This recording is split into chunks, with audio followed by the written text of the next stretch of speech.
So when we talk about investments in climate-smart agriculture or climate-smart energy and technology, we should also consider investments in climate-smart rule of law. There's no one who has better framed the starting point for smart rule of law reform than Rachel Kleinfeld, co-founder of the Truman National Security Project and a fellow at the Carnegie Endowment for International Peace. For those here today interested in RED, what does a country with a well-functioning rule of law deliver to you? Predictable, transparent, and efficient justice. It does not have to be a country where the institutions and their systems look like a Western system, but it does have to be a system and a group of organizations that deliver the end result. Justice that people, businesses, investors, and other countries can count on. This point was brought home to me in Costa Rica when a business person from Costa Rica told me that they were moving their clean energy business to Nicaragua. Certainly not a country where the legal system looked like a Western institution.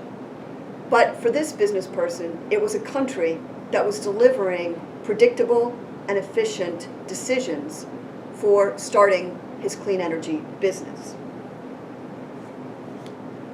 So how do you effect the necessary reforms and evolutions for a rule of law system that delivers predictable and credible results? Rachel Kleinfeld believes that the most important elements to change are within a country's political power structure and its popular and professional norms. Again, my experience in Costa Rica tracks Rachel's observations. We made an investment to work with the Costa Rican government and their infrastructure commission in order to reform the commission to be more effective. The result was a terrific white paper, which unfortunately ended up on the shelf. Why did our paper languish? Because there were people or organizations that benefited from the weak institution, and we hadn't yet found the way to effect change at that cultural level. Where do you find success? Often it is by investing where the country or its people are investing and already driving change. I saw this play out often in Costa Rica. One example, we invested in a group of young entrepreneurs, and in turn it was those entrepreneurs who went to their government and demanded stronger IP protection. In drawing my comments to a close, reforms in popular or professional norms work best when there are tangible rewards for those involved. RED is a program that can deliver those tangible rewards with restoration or conservation of forests, which in most developed countries are or become a place of great pride, and that is certainly true in Costa Rica.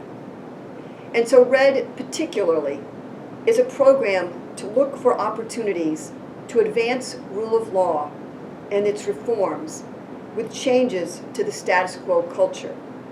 It's a worthy challenge for all of us here today. I want to conclude my remarks by thanking Jeff Fort, Dentons, and Aida for presenting this panel on such a critical topic in the climate change dialogue. I hope the talks in Paris are a success, and I hope that in 2025 we can all raise our morning cup of coffee to celebrate a stabilized climate and a thriving rule of law across the developing world. Thank you.